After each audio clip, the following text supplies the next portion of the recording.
begin the process of cutting and installing our frets for our fretboard. So you've done a lot of work on your fretboard already. A few things that are going to need to happen before you start installing the frets. One is you need to make sure that the fret slots are deep enough to accept the fret. If you look at a cross section of a fret, it's like a T shape with a round top, right? So there's just a little cross section there, right? And so this bottom part, the bottom of the T there, is what goes down into the fret slots, and it has some little tangs on it. Some little tangs so that they're coming out so that when you press it in, it resists them from backing out again, right? It just basically embeds itself into the wood and prevents the frets from coming out. The problem that is most prevalent in installing frets is when the slots aren't deep enough. And if the slots aren't deep enough, there's no place for this bottom of the T to go down in, and then there's no amount of hammering that you can do to get it down into that slot without completely destroying the fretboard. So our first task really is to make sure that that slot is deep enough to accept those. So what you're going to want to do is you're going to want to use some of the compressed air to blow out all the sand, the dust and everything, the sawdust that's in there. And what we have is these little tools. I mean, we just made these tools, so these are free, right? Just leftover fret wire. And what we've done is we've taken a length of fret wire and put a little cut right in one edge so that we could bend it over, and then on this portion that's bent over, we used a file and we filed off the tangs. So that means that the fret material will go down in and also come out again. It won't embed itself in. So the little tangs have been filed off. And so by doing that, what we can do is we can set it in there, and if it goes all the way in and you can see that the crown of the fret is sitting on the fretboard, then you know that that slot is deep enough. And I'm going to check it in multiple places on the same fret slot because as you know, as you've been sanding, you might sand more on one side than on the other, so it might be perfectly all right on one side but too shallow on the other. So you're going to check every slot in multiple places and look carefully that fret wire is going to be able to seat fully into the slot. If it can't, there'll just be no end in problems in trying to get that. The fret will sit up too high, which will buzz the strings, which will mean a lot of work later on, and it's a whole lot easier to get it right in the first place. Okay, so that's our first step. So what happens then if the slot isn't deep enough? Well, we have fret saws. So these fret saws are 20 thousandths wide, and they're used to clean out the frets. And sometimes I'll do that even after I've blown out the sawdust. I'll just run the fret saw through there just to make sure there's nothing left in there. And so this saw is exactly the right width to go through this slot. And also, you'll notice the direction that I'm cutting with this saw. I'm pulling, and if you look at the teeth, you can see all the teeth are facing this way, so it only cuts in one direction. So I need to pull. It's a pull saw, so I need to pull that way. So what I'm going to do is I'm going to check each fret, and if it needs to be deepened, then I'm going to do that with the saw. Only go down as far as you need to, right? That you don't want to have extra slot if you don't need. These all, visually I can see these all look great. I've seen some of yours that are definitely going to need to have maybe some significant fret sawing to get these to fit in here, right? So I clean that out, I check it, and I check every one all the way across, and when I'm done with that, then I'm ready to start installing the frets. If you want, this edge right here could be a little bit sharp still, so just use the sanding pad and just kind of run along there and knock off any sharp edge that's there. The other thing that we'll want to do, we'll want to get just one coat of True Oil, just a super, super light, thin coat of True Oil on the fretboard right here, and that's the only type of finish that we'll put on the fretboard. The rest of the neck's going to get more True Oil later on. But one of the first things that you're going to want to do is just wipe on that finish, and if you keep it super thin, barely there, it'll dry really fast and it's not going to slow you down as far as your operations are concerned. You want that before the... Yeah, so we want to do that before we install the frets. But after they clean out. After they clean it out, right. Because what happens is, if you put the finish on before you've cleaned out the slots, then the finish just kind of gets into the sawdust that's in there and makes a paste that, you know, when it hardens is more difficult to remove. So we clean all of those out, put just a light, super, super light coat so that it'll dry fast, and then you're ready for installing the frets. And that's really the only finish. We just want to seal it, but we don't want any buildup of finish on the fretboard. We want it to stay nice and smooth and with no finish buildup. So then, as far as the fret material itself is, the fret material comes in a tube like this. You'll need about 1.5, I believe, 1.5 or so of each one of these. So you know, your leftover you can just kind of leave there, and somebody else can pick that up after you've bent it. So it comes in straight like this. It also comes in fresh from the extruder and still has some machine oil on it, right? Which you can't really see too much, but we can use a little bit of an alcohol pad here, and we can clean that off, because now you can see, aha, it was dirty, wasn't it? Right? So we want to clean off that oil off of this thing before we install it, because we don't want any oil on our fretboards, and we don't want any lubricant on the frets that will allow it to come out again. Okay. So there we go. So that's nice and clean there. The next thing that we want to do is we want to pre-bend this fret wire to the correct radius. So what's the radius of our fretboard? 12, right? So we want, so that would mean a diameter roughly of 24, but what we want to do is we want to bend this fret wire so it's less than 24. I like to aim for somewhere between 18 and 20 inches on the diameter, right? And so so that's what I've done, is I preset this little fret wire bender to approximately that radius. This fret wire bender is adjustable with this wing nut and allows us to move this bearing up or down, and that changes the radius of the fret wire. And the reason that we want it to be a little bit tighter, right, is so that when we put it into the fretboard, the crown is going to be sticking up a little bit more, and then when we press it in, it spreads it out there, and it keeps the ends tight in down at the bottom, right? Whereas if the radius is too big, then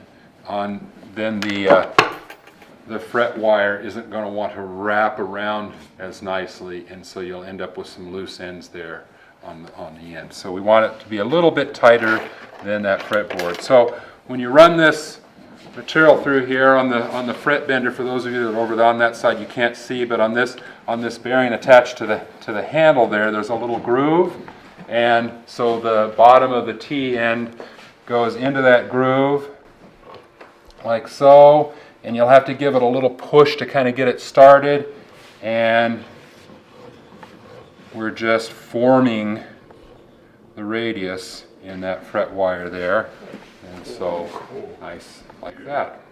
The next thing is at the very ends of these, because of the distance that the fret wire has to travel before it actually gets to place where it turns, there's just a little bit of a flat right there and a little bit of a flat right there. So what we're going to want to do is just nip those off at about 1/4 of an inch, 3/8 of an inch back to get rid of, you can't even see it with your naked eye, but as it lays on the fret, we don't want that little flat because it's going to make that fret wire stick up a little bit. So we're going to be using some fret trimmers, right? These are end nippers here, and you'll notice though that they're flush at the top. This is flush here. There's not a bevel like you see on most end nippers. Are those custom for? These are custom for fret wire. They are intended only for fret wire. If they're found to be used for anything else, then we might be extracting teeth with them instead, right? So what we want to do is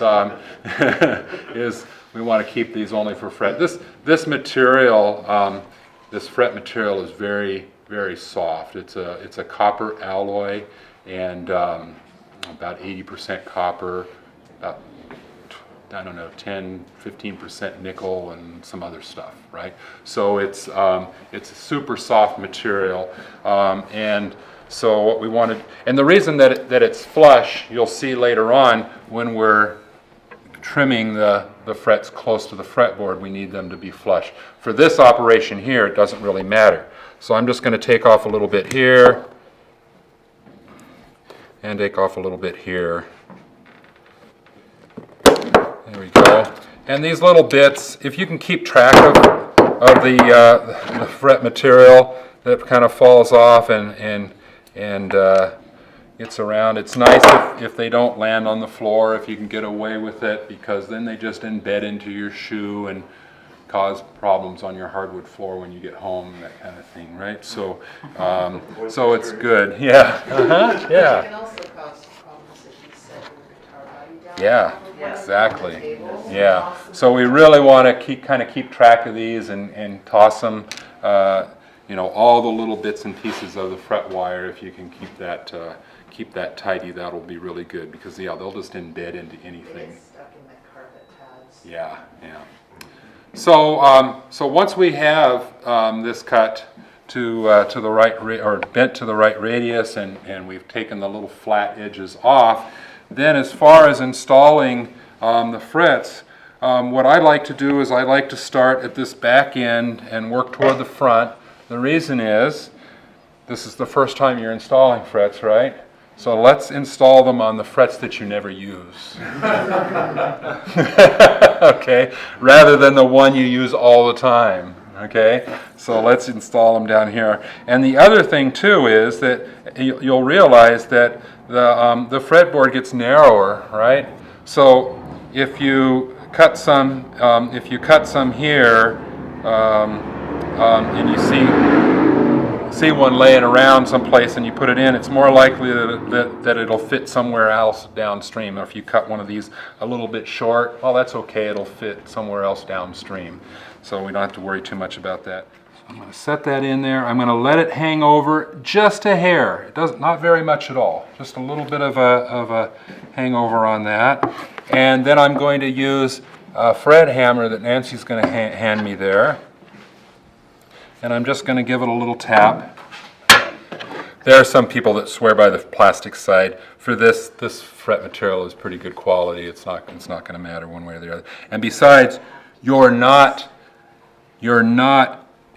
hammering the entire fret in. You're just putting, kind of temporarily locating it, because we're going to use a fret press to actually install it. We're just kind of holding it there, and then what I like to do is I like to use the nippers vertically like this, because if you do it horizontally, you'll tend to try to pull them out, right? So if you do it vertically, it's less likely for that to happen. So what I'll do then is I'll do that same thing for 4 or 5 of those frets, right? So you'll end up having them just temporarily held in place there, just enough so that they don't fall out. And so you saw I just gave it just a little bit of a tap. It's not fully embedded yet, but it's enough so that it won't fall out. So I'll do a few of those, and then I'll go over to the fret press. So you can see where I am right now, and you can see the amount that's hanging over. You don't need very much at all, right? Just like a 1/16 of an inch is about all you need, maybe a millimeter. We have 3 fret presses set up. This one here on this arbor press is kind of the official one. And then we have a couple of unofficial ones. We've got them in these drill presses, and drill presses work great. Always unplug the drill press, right? Because you don't want that thing spinning around. So when you set up your drill press for fret pressing, definitely unplug that. So then what I'm going to do is I'm going to press in the first fret. That's the other reason that I like to start on this end, is you've got this nice flat surface to work with to begin with, right? And so what I'm going to do here is I'm going to get that thing aligned, right? And I'm going to get that, what we call the fret caul, C-A-U-L, the fret caul. I'm going to get that lined up nicely with the fret. There's actually a little groove in the fret caul, a little brass fret caul, and we want to get lined up with that. And then we want to give this thing a little nudge, just like that. That's all it took, right? You notice that I'm not like hanging on it and pounding on it or anything like that. I just gave it a little nudge, and I could actually feel it as it went into that slot and embedded into that slot. And then when I'm coming out here, I can see how nicely that is installed. And I can't get my fingernail underneath there, right? It's nice and flush with the top of the fretboard. And so you're going to do, like I say, you'll do about 4 or 5, come over and press those, and then go back to the bench, do a few more, come over and press those. The problem with doing all of them at once is you tie up the fret presses for a lot longer, right? So we need to cycle our students through as much as we can. And also, I've seen people, you know, they cut all the frets and they don't temporarily install them, and then they walk over here with, you know, all of those different length frets, and then it's like a puzzle to figure out which one is going to go where, right? So install a few, take care of it, and then go back and install a few more. And by working on this end, you've got that nice flat surface to start with. Once you get down over here, then what you're going to do is you're going to use this little rest, this neck rest here. It's got a cork base, it's soft. Always check that there's nothing setting in there, especially fret, wire material and such, because it will then dent the back of your neck. So we want to keep that nice and clean. And from that point forward, we can use that to help us out. One point of caution with doing this. If I have this thing over like this, notice the difference there, right? What's going to happen is these little corners are going to jam in to these and create a little bit of a dent. So be especially careful. You know, and it won't happen while you're looking at it. It'll happen when you're cranking on the arbor press, and it just leaves that little dent, which becomes a feature of your guitar at that point. Okay, so be careful about where you put this, so that, you know, the same thing can happen on this other side here. So be really careful about that situation there. Okay, and so that's about it. Any questions, concerns? Yeah. To avoid this, you mentioned this kind of digging on the Yeah. end. Like when we're doing these kind of frets in the middle, I guess it's mostly these ones. Yeah. What's the best way to do those? And Yeah, so you can see that I can get to these pretty easily with keeping the rest right there. Yeah, keeping a hand on the other side. And then the same thing over here, right? I can kind of hold down on this side as I'm pressing down, right?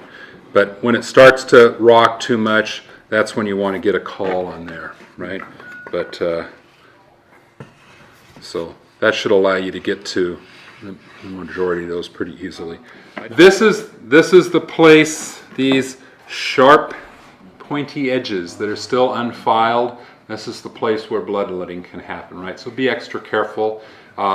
When you're working with fret material, always wear safety glasses, because you got that sharp, pointy metal stuff flinging around, you know, and the person next to you is doing that too. So always wear some safety glasses. We don't want any of those things stuck in anybody's eyes. But also, you know, these edges here with that little bit of metal that we used a little while ago in our scrapers to our advantage, right, is now going to become a disadvantage when it runs into our skin. Okay. All right, so that's it. Let's have some fun.